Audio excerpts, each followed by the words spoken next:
There is professional duty और right to disclose. ठीक है, अगर प्रोफेशनल ड्यूटी है या फिर राइट टू डिस्क्लोज है तब। अब ये कौन कौन से सिचुएशन में आएगा, इसमें अलग 4 पॉइंट्स हैं। ये होगा to comply with requirements of peer और क्वालिटी रिव्यू ऑफ ICAI। ठीक है, पीयर रिव्यू और क्वालिटी रिव्यू में कॉन्फिडेंशियलिटी मतलब मेरे को बताना पड़ेगा इस क्लाइंट के ये के बारे में, तो उसमें हम कॉन्फिडेंशियलिटी नहीं मेंटेन कर पाएंगे। तो this is required, this is professional duty, this is right to disclose. ठीक है, तो ये हो गया to comply with requirements of peer और quality review of ICAI। Then next is to respond to inquiry और इन्वेस्टिगेशन बाय रेगुलेटरी बॉडी। ठीक है, फर्स्ट इज पीयर रिव्यू और quality review, then is inquiry और investigation, then third is to protect his interest in legal proceedings, to protect his interest in legal proceedings.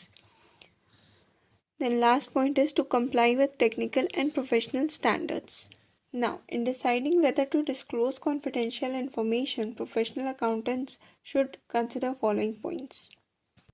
ये disclose करने से पहले, कोई भी कॉन्फिडेंशियल इन्फॉर्मेशन को डिस्क्लोज करने से पहले प्रोफेशनल अकाउंटेंट को ये कंसिडर करना चाहिए 3 पॉइंट्स। ये 3 पॉइंट्स हैं कि all relevant information is known and substantiated. First हो गया whether all relevant information is known and substantiated. Second is proposed type of communication and to whom it is addressed. Second is proposed type of information and to whom it is addressed. Third is whether parties to whom it is addressed are appropriate recipients. Third is whether parties to whom it is addressed are appropriate recipients. जिसको ये information देना है वो appropriate recipient है या नहीं. Then last is professional behavior.